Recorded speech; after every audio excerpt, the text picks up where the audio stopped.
Sa araw po na ito ay isang natatanging pagtatanghal ang aming ihahatid sa inyo sapagkat magkakaroon po tayo ng isang panayam na isang convert. At ito po ay kakaiba sapagkat siya po ay mula sa pagiging kulto, ngayon po ay isa ng ganap at tunay na Katoliko na naglilingkod sa Panginoon. Naging staff volunteer din po natin siya dito sa Know the Truth at kanyang ibabahagi sa atin ang kanyang makulay na kasaysayan ng pananampalataya. Ito po ay walang iba kundi si Brother Roman Jacinto III ng Franciscans of Our Lady of the Poor. Magandang araw, Brother Roman. Magandang araw din po sa iyo, Brother Marwil Yasos, at ganun din sa mga tagapanood ng Know the Truth. Brother Roman, alam po ninyo, kakaiba yung iyong conversion story. Kasi dito po, naka-feature na kami na Dating Daan, Iglesia ni Cristo, at Born Again Pastor. Ito naman sa iyo, kulto. Anong kulto itong pinag-uusapan natin ngayon? Ito po yung tungkol sa mga taong naniniwala sa mga spiritual na practices, no? Yung mga gumagamit ng mga broken Latins na tinatawag ng mga orakulo. Yung mga nag-uurasyon, ika nga. Opo. Yung mga gumagamit ng mga incantation. So, naging miyembro ka pala ng ganyang group. Anong pangalan kung mamarapatin po ninyo? Ang pangalan po ng grupo namin is Tanglaw Congregasyon sa Puso ni Jesus Incorporated po. Kasi kaya incorporated dahil na namin sa SEC. Oo. Kumbaga, kagaya po ng ibang mga samahan ng reliyon sa Pilipinas, kayo din po ay rehistrado sa pamahalaan. Opo. Brother Roman, ano ba itong samahan ninyo, yung Tanglaw sa Puso ni Jesus? Actually, itong samahang ito ay nagpapalaganap ng tungkol sa pag-ibig at liwanag na tinatawag nila. At itong grupong ito ay kalukungan din ng mga manggagamot, na mga espiritista, mga manghuhula, na mga faith healer na tinatawag. So, kumbaga para itong yung mga kulto sa Mount Banahaw na mystical, ano? Pero anong pagkakaiba nitong samahan ninyo doon sa mga grupo dyan sa may Mount Banahaw? Itong aming grupong ito ay talagang masasabi kong natatangi sapagkat ito ay hindi nakikisalamuha sa mga pamamaraang tinatawag na mga pagsamba sa mga lupa. Kumbaga kami, ang grupo namin ay para kami mga aglipay, para kami mga Katoliko na nagsusot pari, nagsusot madre, may mga ribulto, may mga mga santo, at gumagamit din kami ng mga misal ng Katoliko at mga nobenaryo na ginagamit din ng mga ng ating simbahan. Napaka-interesante niyang samahan ninyo sapagkat sa unang tingin, kung hindi ka maalam sa pananampalataya, iisipin mong Katoliko dahil nakasuot pare, may nobenaryo, nagmimisa din yung kanilang mga pare. Saan ba itong samahan ninyo? Itong samahan ito ay nagugat ito sa Morong Rizal, no? Particularly dyan sa may Barangay San Juan. Ngayon, noong 1991, nung ako'y mapunta dyan, nag-observe lang ako. Pero nainganyo nila ako dahil ako, meron ko akong nais makamit nung bata pa ako. Gusto kong maging pare. No? So, natatagalan ako sa proseso ng tinatawag ng mga aspirancy, postulancy. So, kumbaga, sa isip mo, nung nakita mo dito, mabilis magsuot ng sutana. Oo, kasi nainganyo ako sa ganda ng mga damit nila, mga maputi. Tapos sabi ko, nag-aantanda rin naman ng krus, so hindi ligaw ito ng danda, sabi ko gano'n. Yun ang nasa isip ko, batang-bata pa ako noon, siguro mga edad 18. So, paano kanila nayakag eventually na sumama o umanib sa kanilang samahan? Nayakag nila ako dahil sa isang, yung pinuno na tinatawag naming El Maestro, ang sabi sa akin, ako daw ay merong espiritong nangangalaga sa akin na napakataas. Ang tawag po daw nito ay Diyos Ama na may sagisag na mata. So, tinutukoy niya ito yung triangle na may mata sa gitna. Tapos, ako lang daw makababasa noon ng ibibigay niyang letra. Nagbigay siya sa akin ng letra na 3 A at saka 3 R. So,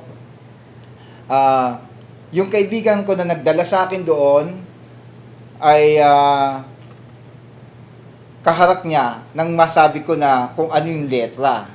Nasabi Kung ko talaga nasambit mo at nabasa mo yung nabasa binigay ko. sa yung letra. So, nung mabasa ko at naibigay ko yung talagang meaning ng 3 A na yon, humanga. Kasi ako daw talaga yung chosen. Kumbaga, ikaw yung pinili. Oo. No? So, sa madaling sabi, nag-member ka. Nag-member talaga ako kaagad at pinagawang pa kami ng telang ganyan na ilalagay namin daw sa aming ulo. Mhm. Kaya nagpa-print kami nung ng may triangle na may mata. Mhm. At paki-describe nga, Brother Roman, kung ano yung mga tipikal na karanasan mo nang ikaw ay bahagi pa ng samahang ito. Nung bahagi pa ako ng samang ito, nandito ko nasasaksihan yung aming pinuno, sinasapian ng iba't ibang mga santo, partikular na ang Birheng Maria. Ginagamit niya ito upang makapahikayat ng mga tao. No? Isa na po ako sa nahikayat niya dahil naniniwala ko dati sa sapi niya. At sinasabi sa akin, anak, ikaw ay magbago. Siyempre, sino ba namang hindi nais magbago? Ang tao talagang gusto pag na-spiritualan ka, na nabagihin lang ka ng isang bagay na makapagbibigay sa iyo ng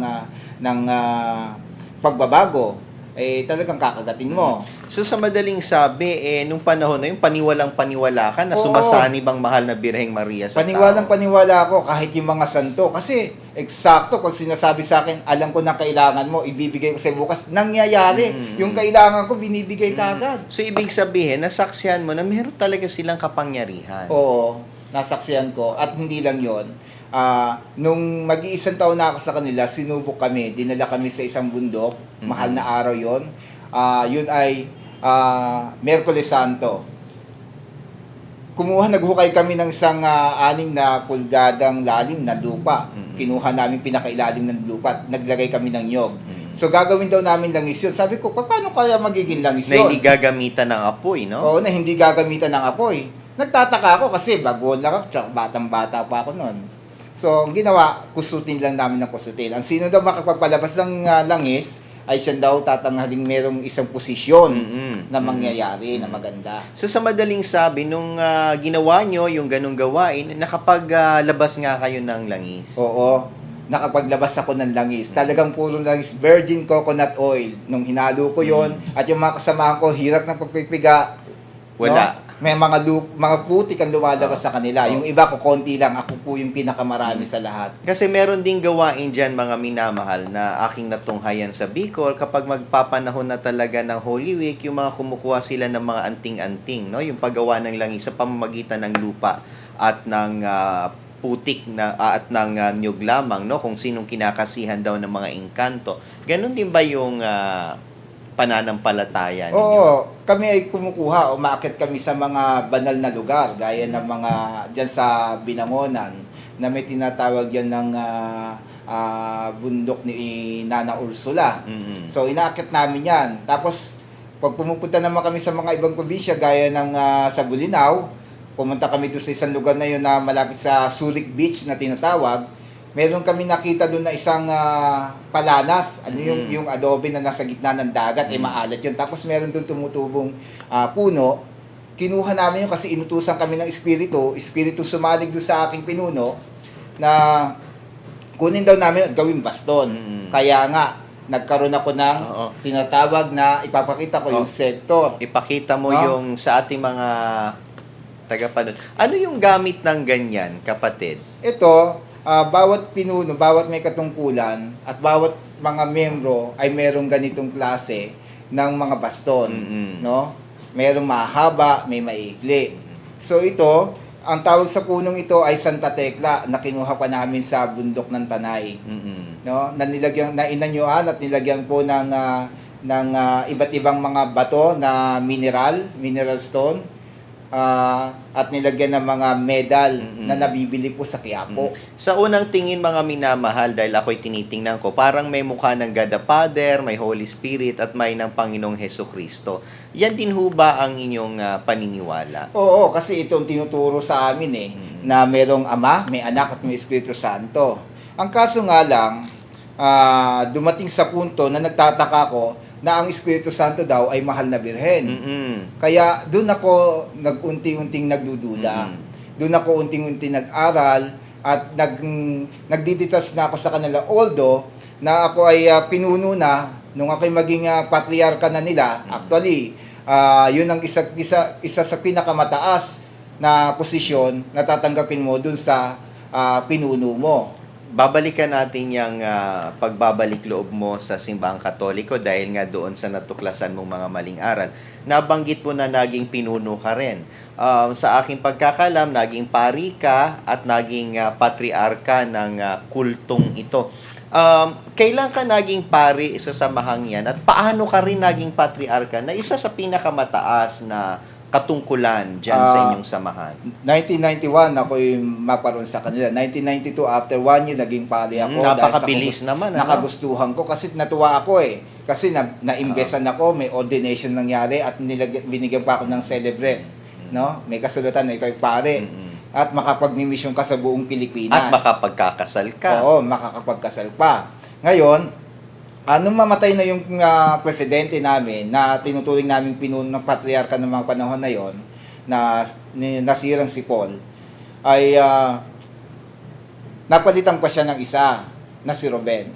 Ngayon, nung hindi magustuhan ng mga tao ang posisyon na binigay sa kanya at hindi naman siya parang epektibo, ako ngayon ang nakitaan na talagang epektibo sa pamumuno.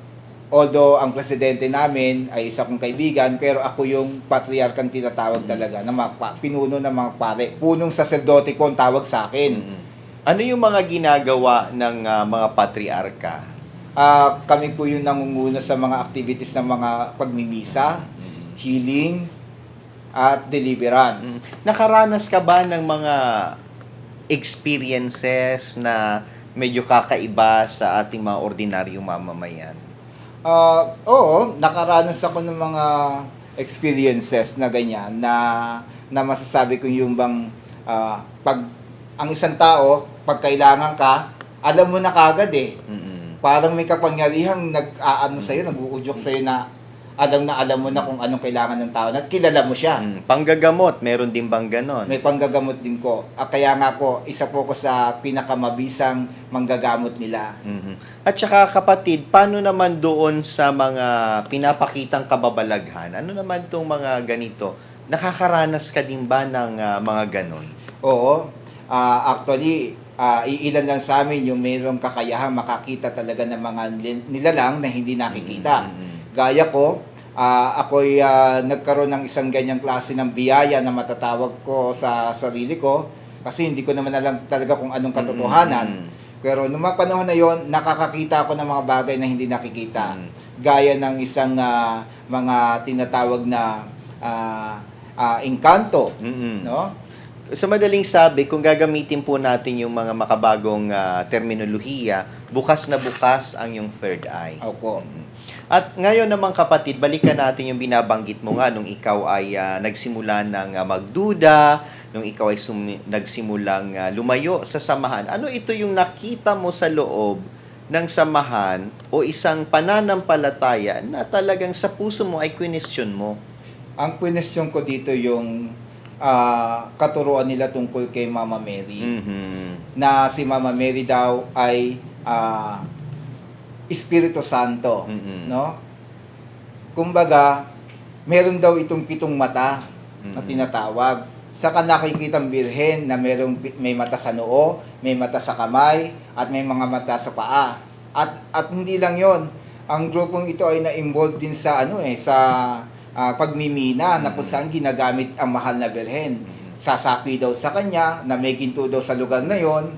At babasbasan namin yon, magbubuhos kami ng alak, mag-aalay kami ng mga, magpapatay kami ng mga hayop gaya ng kambing, manok, yan, naalay namin. Pero kapatid, bago natin tunguhin yung theological issues mo nga tungkol sa mahal na Birheng Maria na itinuturo nila may 7 mata at siya na yung Espiritu Santo, dumako tayo doon sa napaka-interesanting tampok na kung saan kayo ay tila baga sinasabihan na magmimina. Ikaw ba'y naniwala doon? Una, naniwala ako kasi iniisip ko dito, kabuhayan, Oo nga, oo nga. katiwasayan ng ibibigay na ito sa aking pamilya kasi sabi ko, wala na akong gagawin. Pag makakuha kami ng ginto, wala na akong gagawin kundi magmisyon. Oh? Pero ito'y taliwas doon sa nabasa ko sa inyong mga kinakanta na walang kayamanan sa mundong ito. Opo. Pero bakit nagkaroon kayo ng mga mining expeditions? Ay dahil nga sa kagustuhang siguro namin talagang umasenso. Yung po ang isang bagay na nakakakiliti at hindi halos kang na wala kang iisipin na bibitaw ka sa grupo kasi kayamanan ito eh. Pero napagtanto mo ba na ito ay inconsistent doon sa inyong pananampalataya? Talagang napagtanto ko dahil unang-una pa lang, bakit kinakailangan mag-alay, bakit kinakailangan habang mag-uhukay may magro-rosaryo at sasapian. Kung talagang may espiritu, sabi ko, siguro kitang-kita na yan at ililitaw. Kamunti pa nga ako mapahamak dun sa hukay. Kapatid, balik tayo ngayon sa iyong pagbabalik loob sa simbahang Katolika, no? Ano yung pinaka-rason kung bakit ikaw ay kinalaunan ay nagkaroon ng isip na magbalik loob sa simbahang Katolika? Actually, kapistahan ni San Francisco de Assis noon. Ako ang pinunong tagapagdangal ng misa, no? Ngayon, nung itinataas ko ang ostya, nakarinig ako ng tinig na sinasabi sa akin, tama na, maawa ka. Nalungkot ako sa narinig ko kasi hindi nyo na itatanong dahil ako ay kahit nasa kulto, babad po ako sa Blessed Sacrament ng Simbahang Katoliko. Lagi po ako nagme-meditate kasi may mga tanong sa isip ko na hindi ko maarok kung anong talagang tama. Parang nakukonsensya ako sa tuwing magsusot ako ng sutana, magbibigay ako ng blessing. Parang sabi ko parang may mali. Kaya inunti-unti ko hanggang dumating noong 1998, nag-search ako, nagbabad ako ng sa Blessed Sacrament dyan sa may Mandaluyong sa National Center for Mental Health. Meron po dyan isang chapel na Miraculous Medal Chapel na ang chaplain pa nun ay si Father Alex Bear. So kilala ako ng pari na yon at siya po ang nagturo sa akin dahil ako pinag-rosary niya. At nabanggit ko sa kanya, ang sabi niya sa akin, magdasal ka lang sa Blessed Sacrament, hilingin mo ang talagang katotohanan. Pero hindi ko sinasabi na kulto ako. Nasabi ko lang naguguluhan ako. So dumating sa punto nung piyesta na yon, talagang ang tingin ko ay napakasama ko talaga. So wala akong ginawa, hindi ako naging masaya nung piyesta na yon. So 1999, ito na ang dumating. Narinig ko yung kanta sa St. Andrew Parish Church sa Parañaque na sumasa akin ang Espiritu ng Panginoon. So lagi kong kinakanta, yun yung parang nagbigay sa akin na lalo ko pang hanapin ang katotohanan tungkol kay Maria. At nang matagpuan ko na mali ang katuruan na yon, nang mabasa ko yung makapulot ko ako ng isang bag na puro dasalan, merong Tieta, merong Mama Mary, at merong mga kung ano-anong mga ibang mga debosyon. Nobinaryo. Mga nobinaryo.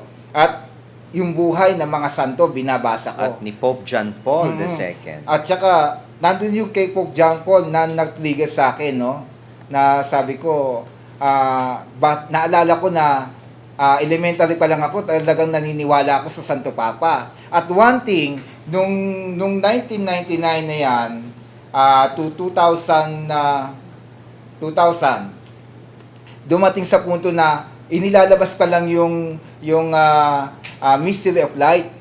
Hindi sila naniwala. Doon na ako nagtaka lalo kasi dinagdag lang daw ng tao. No? Sabi ko, ang pagkakaintindi ko, yun ay supplement eh. Na yung karagdagan na talagang kabuuan ng Santo Rosario. Kasi, hindi pa ako masyadong maalam, kaya yun ang pagkakaunawa ko ng mga panahon na yun. Pero naniniwala ako na tama ang simbahan. Pero hindi nila paniniwala. At saka nagtataka ako kung kami ay talagang sinusunod namin ang rito, nagdadasal kami, may mga imahe kami ng gaya sa Katoliko, ginagamit namin ng Roman Misal, tapos may sarili kaming misal na kinungkos namin na kung ano-ano lang na bagay na Pinagsama-sama, pinagtagpi-tagpi, no? Kaya makikita ko na sabi doon sa nabasa ko, God is the God of order. Pero sabi ko, nakikita ko sa congregation namin, parang hindi naman in order ito, magulo. Opo. Kaya sabi ko, ay nako, talagang anong, tapos against pa sila sa teaching ng simbahan at hindi sila naniniwala kay Pope John Paul II. Which is, nung bata pa ako, talaga naniniwala na ako. Ngayon, Brother Roman, matanong kita, kailan yung pinaka-definitive time na kung saan sinabi mo, eto na to, hindi na ako pwedeng sumama sa kanila at ako ay lubusan ng magpapasakop sa Iglesia Katolika? Yung 2001, Mhm. talagang naglaylo ako. Anong nangyari? Isang taon ako hindi nagpakita, hindi ako nakipag-communicate sa kanila. Ang nangyari, nagkaroon ng retaliation. Mhm. No? Nagbayad puri ako. Lagi akong nasa iba't ibang simbahan, nangungumpisal ako. No? Inaalala ko pa yung pangungumpisal ko eh. Talagang nagsisi ako. Dumating sa punto na halos hindi ako kumain. Nabanggit mo yung retaliation. Ano itong retaliation? Yung retaliation nangyari sa pamilya ko kasi ako may asawa. No? Nawasak po ang pamilya ko. Kumbaga, binawian ka. Binawian ako na alam ko na talagang yun ang nangyari. At malala pa nito, yung mga magulang ko rin na naipakasal ko noong 25 years anniversary nila, pinakasal ko dun Sa kulto. Sa kulto, pinablessing ko. Ang nangyari din, nagkaroon ng matinding taghirap talaga sa pamilya. Mhm. Talagang sunod-sunod. So sa akin mas matindi kasi wasak ang pamilya ko, inalis ang trabaho ko, wala lahat, walang pera, wala kahit ano, talaga ang pagkatao ko baksak. Ang Nung dignidad panahong ko. yon, kapatid, saan ka kumukuha ng lakas? Wala. Noong mga panahon na yon, question ko pa nga ang Diyos eh. Mhm. Bakit nangyari ito? Mhm. Nais ko naman magbago. Mhm. Pero merong isang pagkakataon na nagsimba ako sa Quiapo, merong madre doon na nagsabi sa akin, ang lungkot-lungkot mo naman, brother, ngumiti ka naman. Ano bang pangalan mo? Ano bang problema mo? So sinabi ko ang pangalan ko, tapos ano bang nais mong mangyari, sister? Ba't mo ako kinakausap? Hindi mo naman ako kilala. Sabi ng sister, okay, gusto kita talaga makilala at may gusto ko ipakilala sa'yo. Maaari mo ba akong puntahan sa araw ng Martes dito sa 11 Hidalgo Street? Mhm. No? Mhm. So wala akong idea. Mhm. So dumating ang Martes, kasi Biyernes yon, araw ng Nazareno sa Quiapo. Dumating ang Martes, pumunta ako ng Hidalgo, hinanap ko. So, kumbento pala yung sinasabi niya. At ito ay kumbento ng... Ng Holy Face, Mm-mm. no?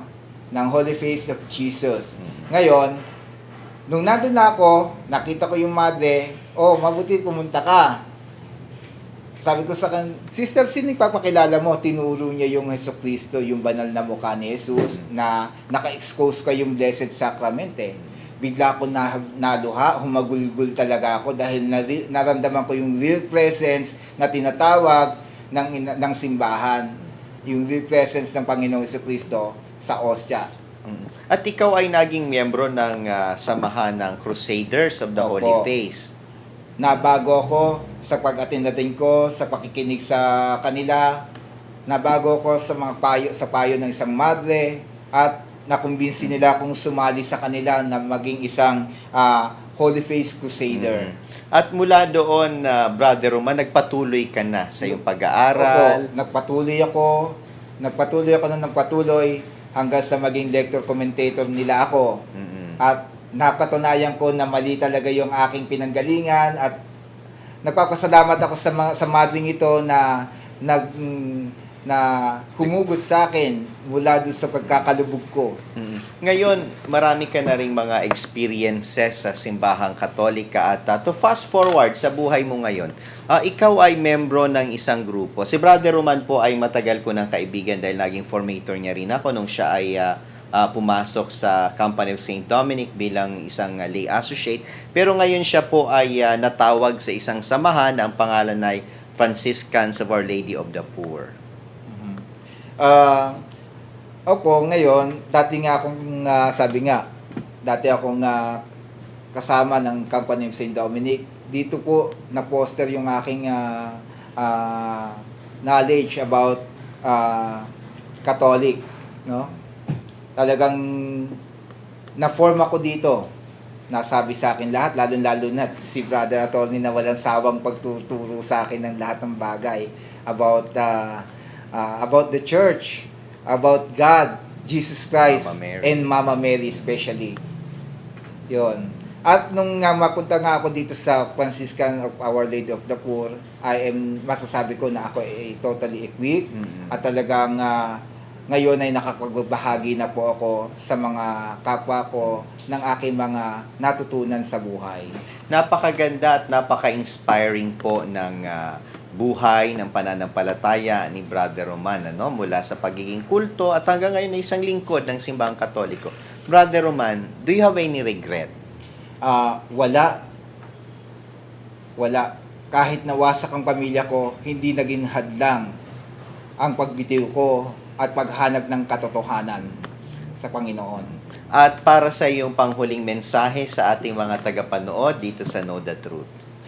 Masasabi ko lang kayong mga tagapanood, wag po kayong basta-basta maniniwala doon sa mga faith healer, lalo-lalo na kung sinasapian. May mga talagang sinasapian, pero masama po, no? Alalahanin natin na ang demonyo ay isang great deceiver. Mapagkunwari ko yan, gagayahin niya lahat ng kaya niyang gawin, no? Pwede din siya manggamot, dadayain ka niya, pero wag na wag po kayo maniniwala dahil hindi po ito makakatulong talaga sa iyo. Magpapagaling ka pero mas malala pa ang ibabalik niya sa susunod na pagkakataon. Pero pag ikaw umasa kay Maria at umasa ka sa Panginoong Jesucristo, tunay kang maliligtas at makakaasa ka ng pagmamahal ng Diyos. Napakaganda po ng kasaysayan ni Brother Roman mula sa dilim hanggang sa liwanag, mula sa kulto hanggang siya isang Katoliko. Muli po, ito si Attorney Mar Villasos OP ng Company of St. Dominic na nagsasabing, katulad ni Brother Roman, alamin po natin ang katotohanan sapagkat ang katotohanan lamang ang tunay na magpapalaya sa atin.